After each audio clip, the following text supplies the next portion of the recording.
Welcome back to a Wanderer's Way podcast. I know it's been a while, but here is season 4, episode 1, and overall episode 55. I want to say thank you guys for supporting me this entire time, and I am back, and I hope you guys are ready because this is all about Pokemon Violet and Scarlet.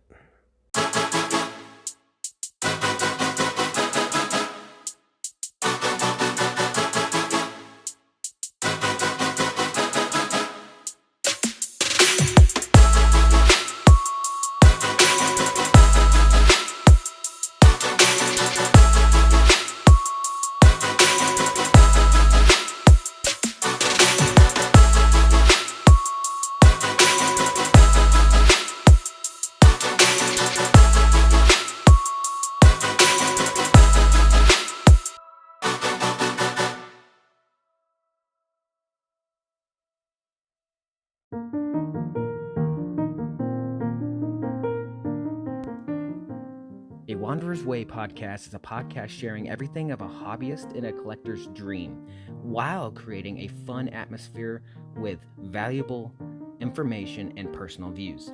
If you support this podcast, please go to buymeacoffee.com and show your support. The link will be in the episode's description. Thank you.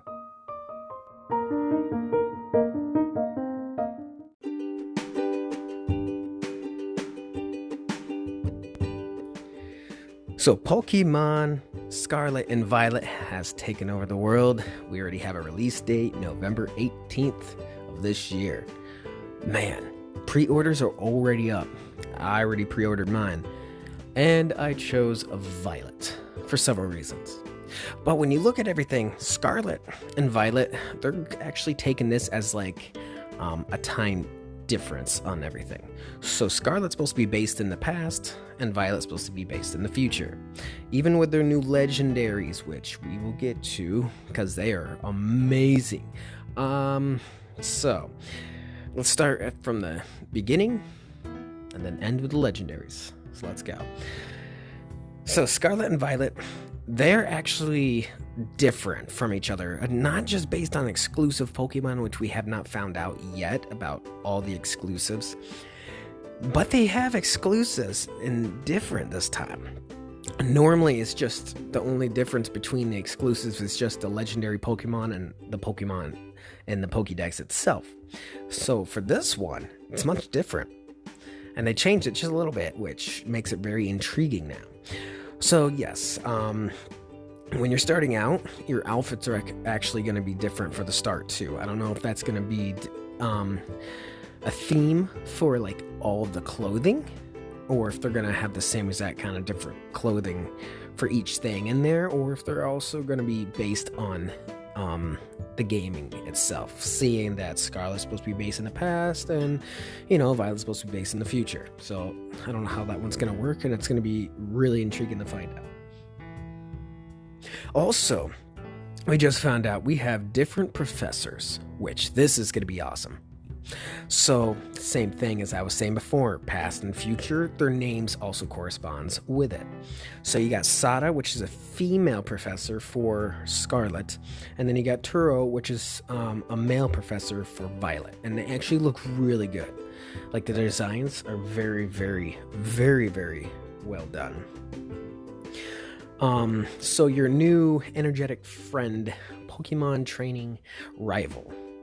So that one is going to be different this time. Her name is Nimona, and she actually seems pretty good. I like her design as well. And we also found out, obviously, that it is going to be true open world.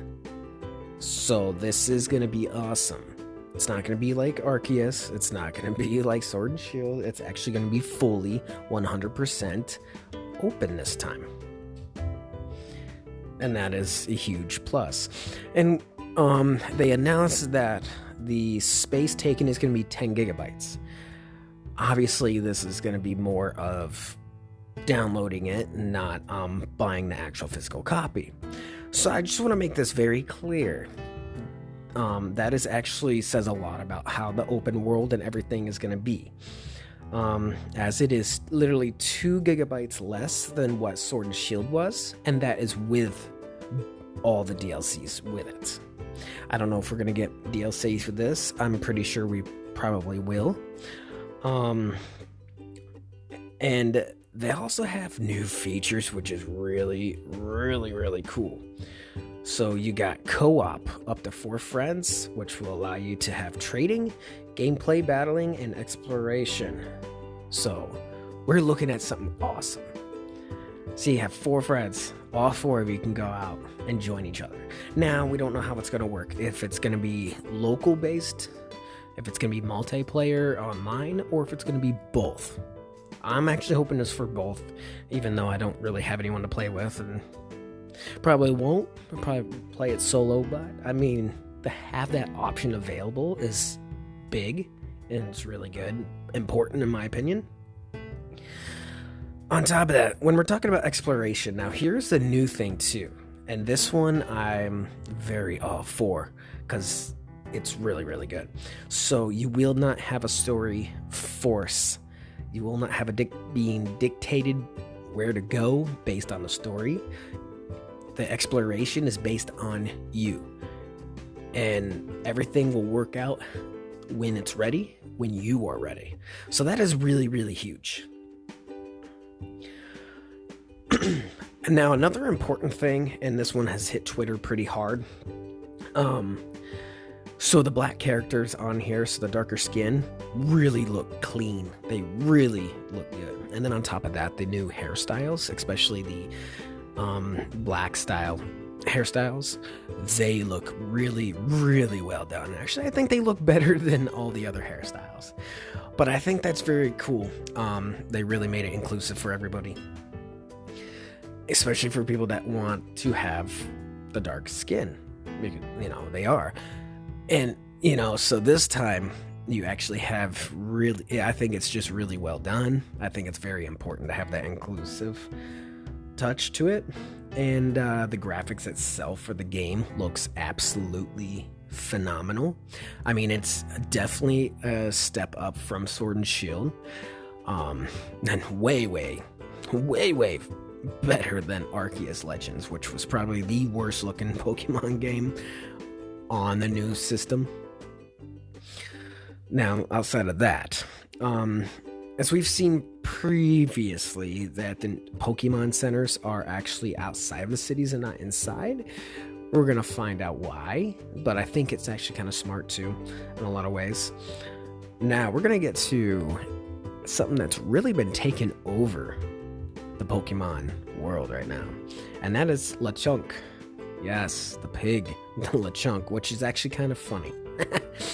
So, Lechonk is actually based on a Filipino delicacy food, which was started by trade with China in the 13th century, and the food is called lechon, and it started in Cebu, Philippines. This all started right there in the Philippines, and I think it's actually awesome that they did that. But lechon is really good. Very, very good. I mean, it is the best. You won't find it anywhere else that's that good besides the Philippines. Guarantee. But I think it's really funny that they based it on there, and they actually have half the name in the name. So, Lechonk. So, a pig that you eat as a Pokemon. Think about that one. And then we got 2 other new ones too, Smoliv and Pawmi. Obviously, Pawmi is another Pikachu clone, which is actually pretty cute. I was hoping it was going to be a Pikachu clone as a fire style, but that's alright. Another electric, but Smoliv, obviously, game by the name, what it is, grass type Pokemon, which is an olive. So, probably my least favorite. Even out of the 3 starters, probably my least favorite. I'll still get it, but yeah, don't like the design very much. Now, we're going to get to the most important one of them all. It is going to be the legendaries, the legendary Pokemon. So, as I've said before, both games are based on time differences here. So, Scarlet is the past, Violet is the future. And as I've said before, the professors also proved the same thing. And here, the legendaries also do it. And I gotta say, I love the designs of the legendaries this time. The legendaries truly look what a legendary Pokemon should look like. They just feel so amazing. I don't know how to describe it, but the legendaries are truly legendary.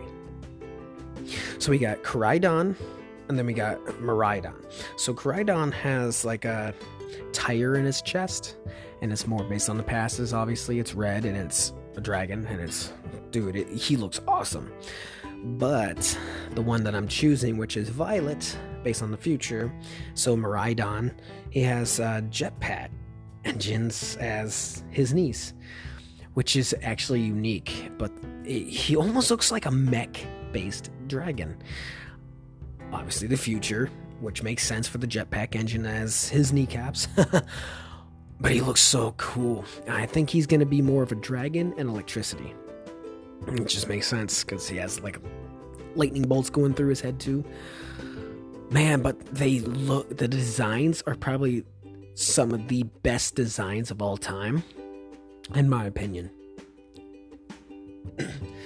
Now, how do I think that the games are going to do this time?